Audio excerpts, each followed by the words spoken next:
This might be a long one, man. I'm half a sheet to the wind. There isn't any wind. So what's happening in the ether, man? It's my sister's birthday.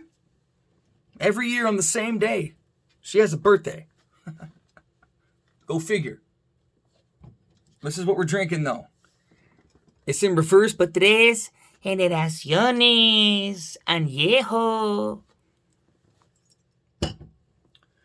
like, I don't care how much you enjoy liquor, none of it actually tastes good. People throw one back and it's like, oh, man, this shit's so smooth. But on the inside, they're fucking hurting. I mean, there's levels to it, right? But it's not really that good. This shit, I got it for the bottle because the bottle is looking money. Peep this, yo. Tres generaciones. It's not an endorsement. Nobody pays me for shit.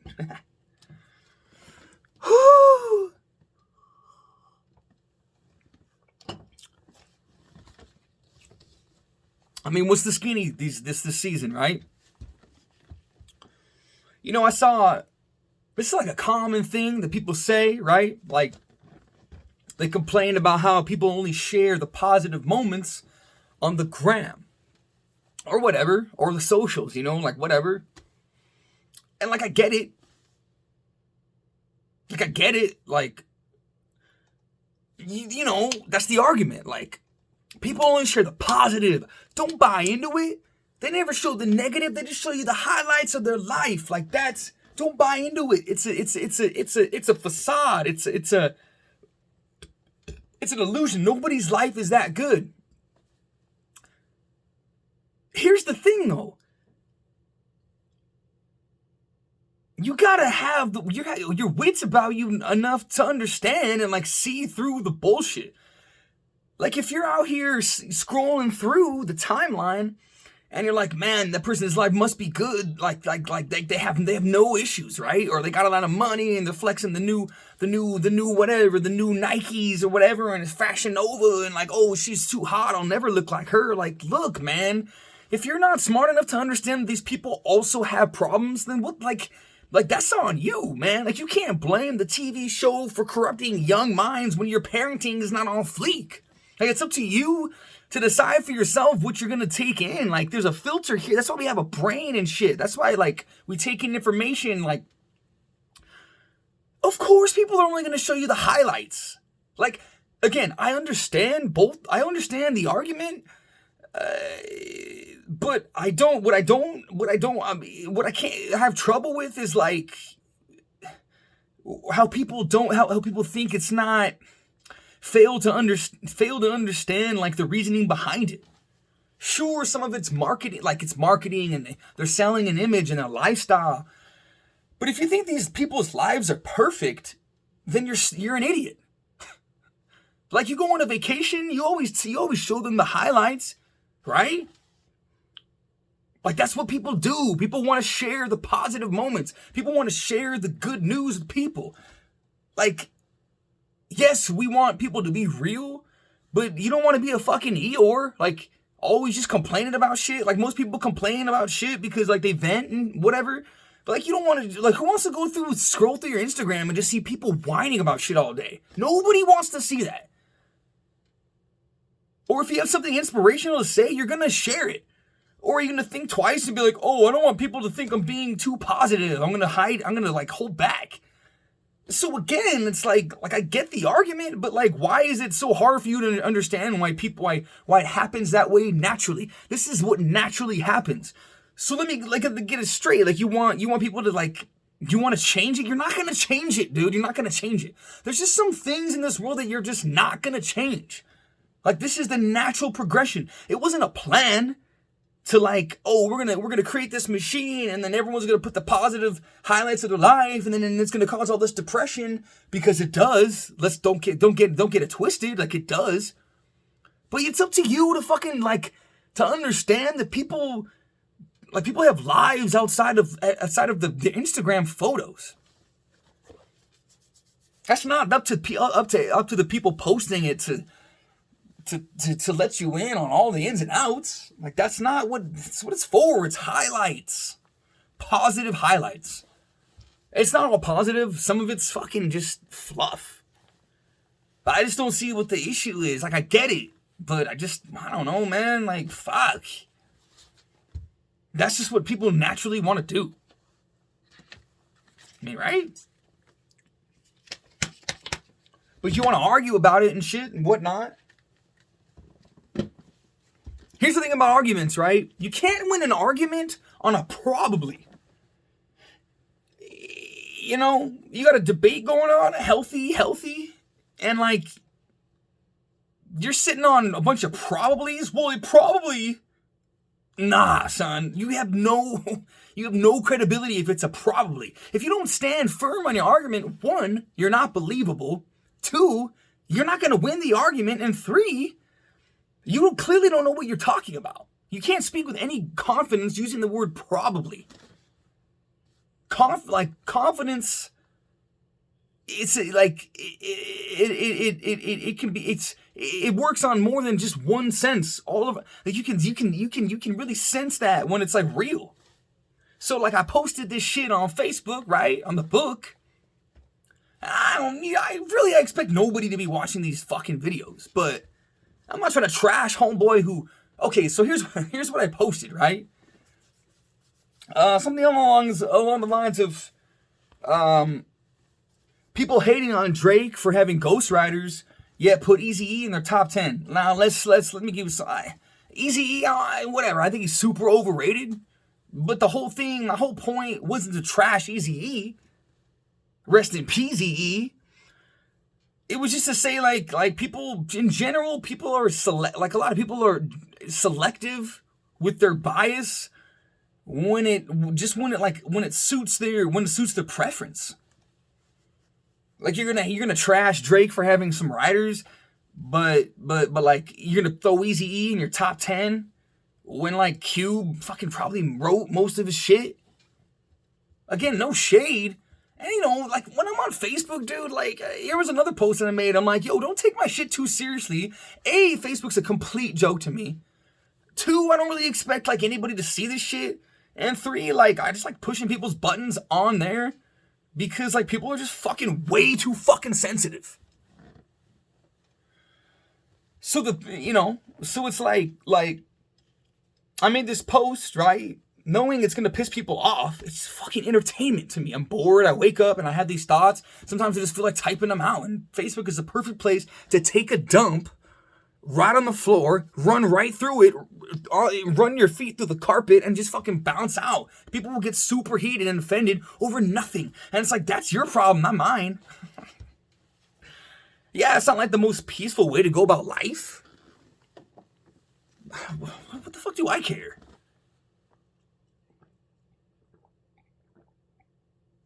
I'm about to dry up like a raisin. Why? Because of 3 generaciones. Añejo tequila hecho en México.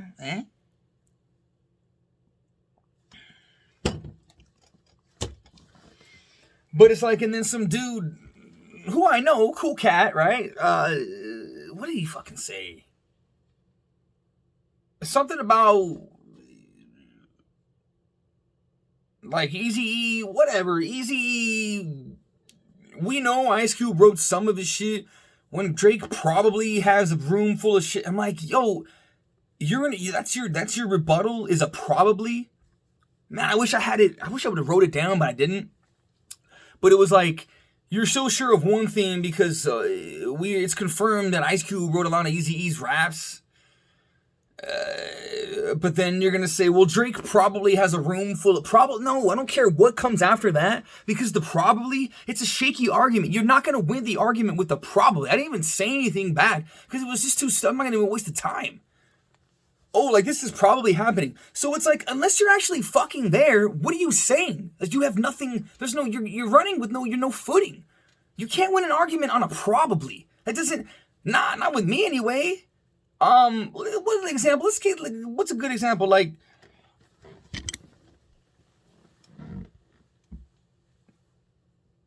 I mean, anything, you can argue anything. Insert probably anywhere, and it just doesn't make any fucking sense. Well, this probably happened. So you don't know, you're assuming, there's no merit to it, you did no research on it, you can't confirm any of it, and that's how you expect to win the argument? Nah, son, it don't work that way. It's not gonna, it's just, no. You cannot win an argument on a probably. What's the probability that you're wrong? Pretty fucking high. Because here's the thing about, like, someone can spout, first of all, most people just spout off a headline. Don't read the article. They were posted because the headline, like jives with whatever they're, like, it confirms their already held beliefs. And, like, it's all headline jargon. But, like, even if someone reads an article, okay, say you read an article, right, about whatever the fuck it is about. Well, unless I have it right in front of me and the source is credible, I don't fucking know, dude. I'm just taking your word for it that you read the information correctly, right?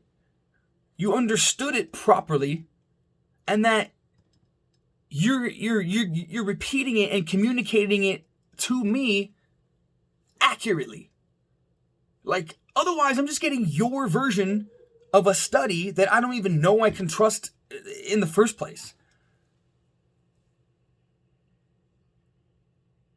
It's just like, dude, there's just too much information out there. You can't really, especially with all the COVID shit, man. It's like, you can't even, I can't even have a conversation with anybody about it because I just don't really truly believe that anybody has the right information. And I also believe, and I'm not like a huge conspiracy theorist, and I know that's like a hot word. You say conspiracy and theory, and you mash those two together in some bread, try to take a bite, and some people are automatically going to think it tastes bad because it's a hot keyword that like turns people off or on, depending on what side of the spectrum you're on. But it's like, dog, like, I just don't think anyone has the right information. And just how stupid are you going to feel when you understand that, like, you're arguing about something that's like you're given information and you're going to argue a point based on that information and you find out later that it's wrong? Like, how stupid is that? Like, I understand learning is a process, but it's like, you try to, like, talk to anybody about vaccinations or COVID or mask effectiveness or whatever it is, and it's like, dude, we get like 2 minutes into it, and it's like, dude, I don't even trust that you are reading the right information. I don't know that even what I believe is true. So it's like, I can't even. It just feels silly to like try to have an intelligent attempt to have an intelligent conversation over something that is based on information that I can't even trust. And again, it's not because I don't trust. I think. It just seems like a waste of time. Nobody really knows. And I also believe that there's information that maybe, like, I also understand that there's an economy, right? And everybody has a family. And say you're a doctor and you're privy to this information, but you also have to fucking go to work every day and feed your family, and then you have a job that's at risk, and there's a society of any sort of community, whether it's police, doctors, lawyers, politicians, higher ups in any company, like, they're not going to tell you everything you need to know. Why? Because people cannot fucking handle the truth. If you gave all of us, me included, if we had access to all the correct information about everything out there, people would fucking lose their mind. They would not be able to handle it. That's why you feed people little bits and pieces of what you think they can handle. Otherwise, if society knew everything that's going on all the time, it would just be chaos. Like, I don't see how anyone doesn't understand that part of it. So I do think that there's like medical information out there that people have, that they just cannot speak about because they have the risk of losing their job.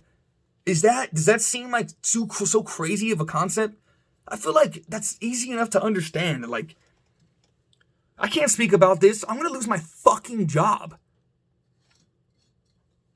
Oh, like the police society and how all cops are bad cops. There's no absolutes. Not everything of anything is all the same.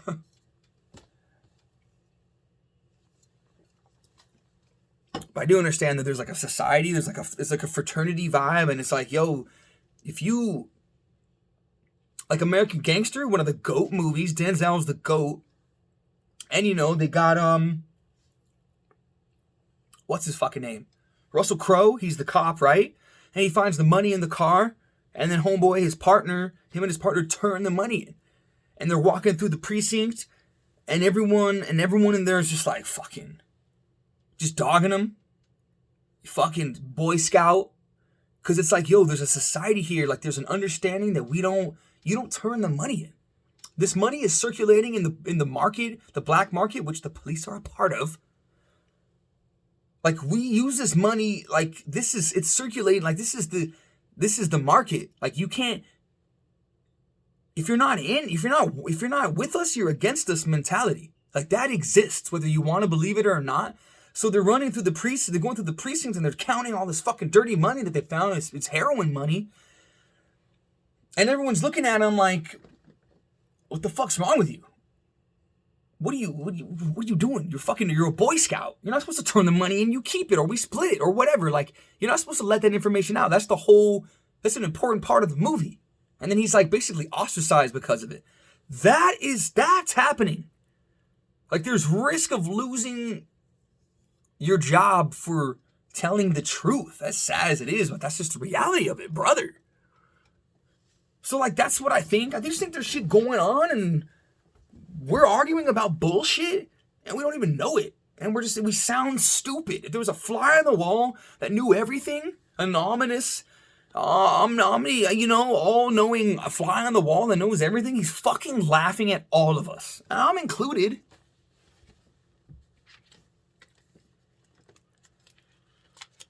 It's just not even worth it, man. Like, most things are not worth it to argue with about someone anyway. And I don't know, dude. I'm still learning. I'll argue shit. I get heated and passionate about, like,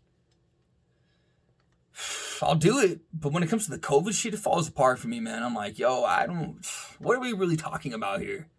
I'm not a fucking scientist.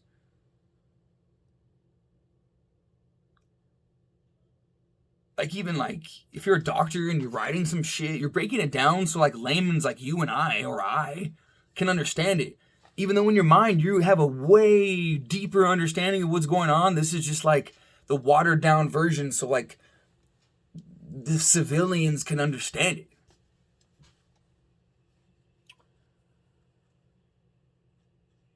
It's crazy, man. What else is going on, right? People are dying, overdosing from fucking fentanyl. I lost a friend to drugs.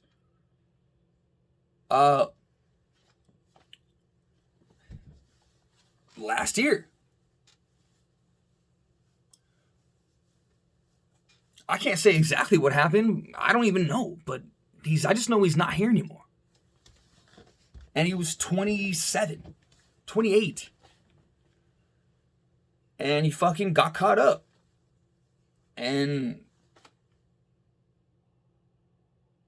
so someone could easily experience something like that and really just have a strong bias. But I try to see things clear.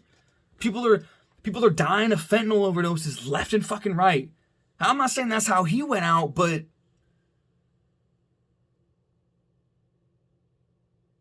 there was another post. Man, I really need to get better at writing this shit down, but like talking about how basically, like, fentanyl's like it was like trying to tie in like the vax, like, oh, FDA approved whatever fentanyl and it's killing people. Like, let's get rid of this shit.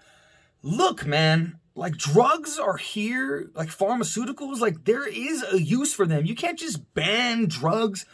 People are gonna abuse anything, but you cannot just ban. Like there's a practical use for like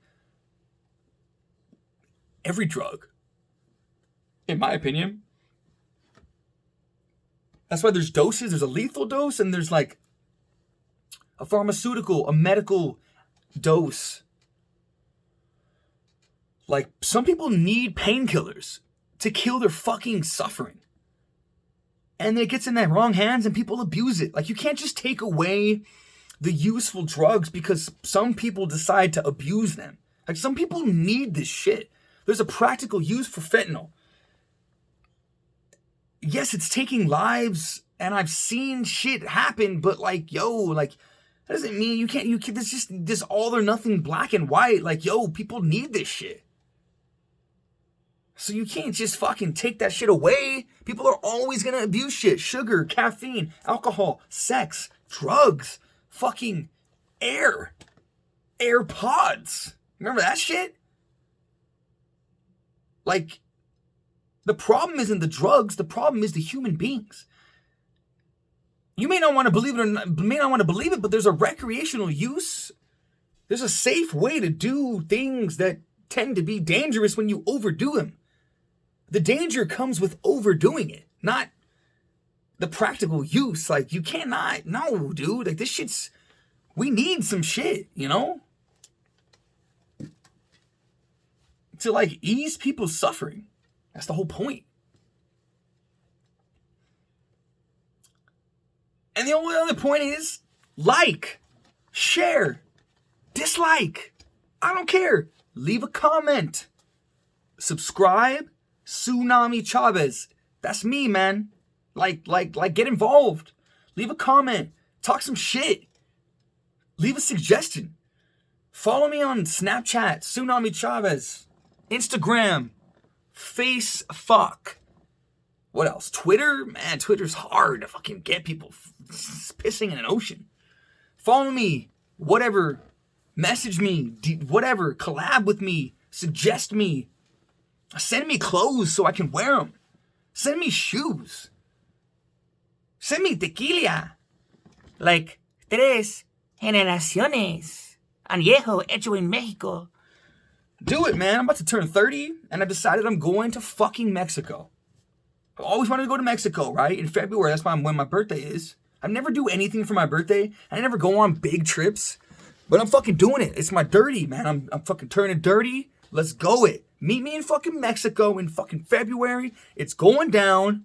Fuck it. I got enough. There's enough time for me to learn Spanish because I'm like pretty American when it comes to that. I know a lot of you Mexicans are like, yo, you're not like, you're trash. You're trash, son. Like, you don't know Spanish? Like, you're fucking white, man. Nah, son. Like, I can't control my blood. I can't control who created me or like the color of my skin. But I'm brown. But I'm going to learn the Spanish. I'm going to fucking hit up Mexico in February. First time ever. I'm turning 30. I'm out, boy.